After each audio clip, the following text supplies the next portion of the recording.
My name is Sharon Browne Peter. I am 23 years old and I am the founder of Cells of a Generation initiative.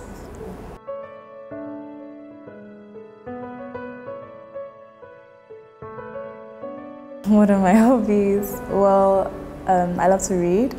I love reading books from African writers and I love everything media. So I love film, modeling, singing, whatever. Life as a sickle cell patient is interesting to say the least. Like, I definitely know that I live very differently to my peers.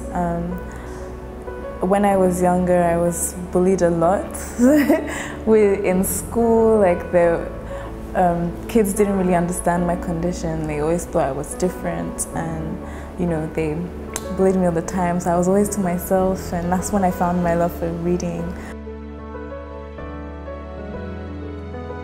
I had so many happy moments. I love my family so much, and my mom made it a point for us to bond and spend time together. Spending time with family in general is always a good time for me.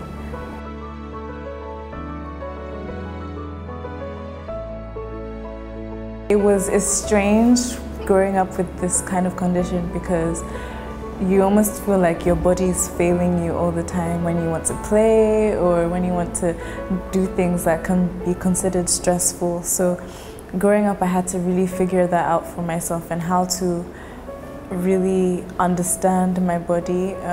Now I would say I manage my condition very well, and yeah, I do things that I'm passionate about, but when I'm stressed, I take time off, or I relax.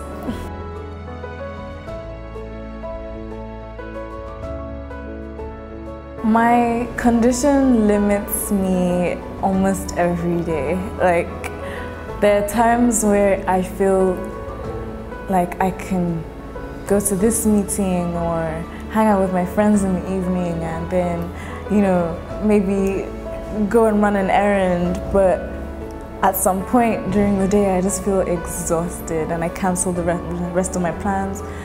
People tend to feel disappointed and they maybe might not call me out again and stuff like that, and I experience that every day. There are days I just wake up tired and I can't do much.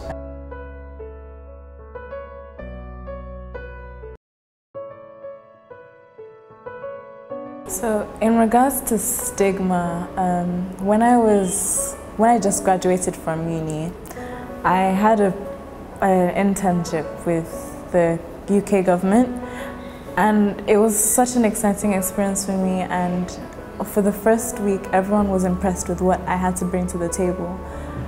But during my process there, I fell sick, and it was sudden, and I don't really experience crisis like suddenly. It's usually I usually know when it's coming, but this time it just happened, and I was in hospital for 3 days, and I came back, and I met one of the ladies there, and she said that that my career prospects are looking shaky because I can't. If you're unpredictable like this, then they can't promote me to like higher job roles. They might even tell me to not work there anymore because of a different issue other than my health. So those kind of things happen a lot. When I just moved here to Nigeria, I was ridiculed a lot. People would call me yellow eyes because my eyes are always yellow. They would say I walk funny, I look funny, and they would always make fun of me. But I grew from those things. Like, those things taught me that human beings will always be human beings. When they don't understand something, it's a threat.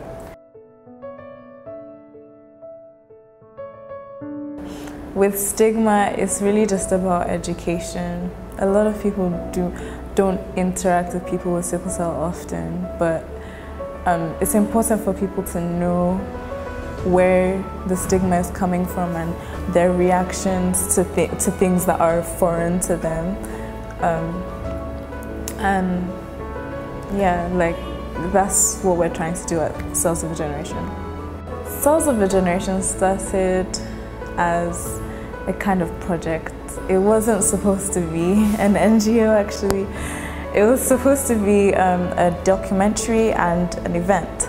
So this event was supposed to be to promote people with sickle cell, to rise them up and tell them that, you know, you're accepted here, we're welcoming you, we love you, and we want you to be part of a community so that you can learn about your condition more, and you'll feel celebrated as a person, because oftentimes we find that people with sickle cell are always neglected when it comes to their finances or society, finding love, finding friendships. All of those things are difficult, but we wanted to escalate that message and tell the world that, look, this shouldn't be so.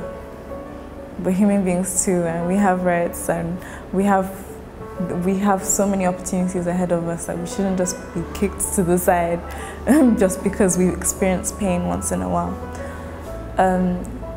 When I put the events and documentary on paper, it seemed like a lot to accomplish with just 3 of my friends who had an idea in my house, and it meant we had to reach out to people and grow our network and really pull this off in a big, large kind of scale. And that's when we just thought, you know what, let's make this into an NGO.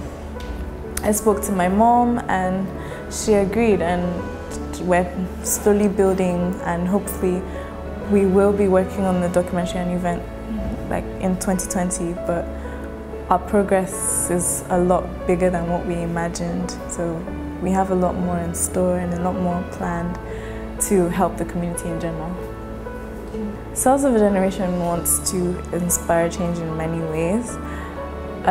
First of all, we've recognized that there's a very strong need for economic awareness within the community. A lot of people cannot afford the bills that we receive. Like simply going for a consultation, checking your blood, and maybe medications would cost like 50K, and that's no one can afford that. Not to talk of a lot of the blood transfusions that we have to go through, the surgeries that can cost up to 5 million, and you know, a lot of people with sickle cell have AVN, which avascular necrosis, which is where you have to have a hip replacement. That's a lot of money, and we want to let people know that you can get insurance which can lessen the cost of a lot of surgeries and a lot of medications, and also having public general awareness of how expensive this condition can be can really help in a legislative way, because we can take this argument to lawyers and tell them this is a problem in Nigeria that we have to tackle once and for all, and hopefully they listen to us. And yeah, so it's just trying to add more structure to all the problems that we have as patients with sickle cell, and taking it to the government and saying, look, you guys have neglected us, we need attention now, and Cells of a Generation is here for that. We also want to do a lot of blood drives, because finding blood for a blood match for a lot of people can be hard and a long journey. It can kill if they're getting the wrong blood.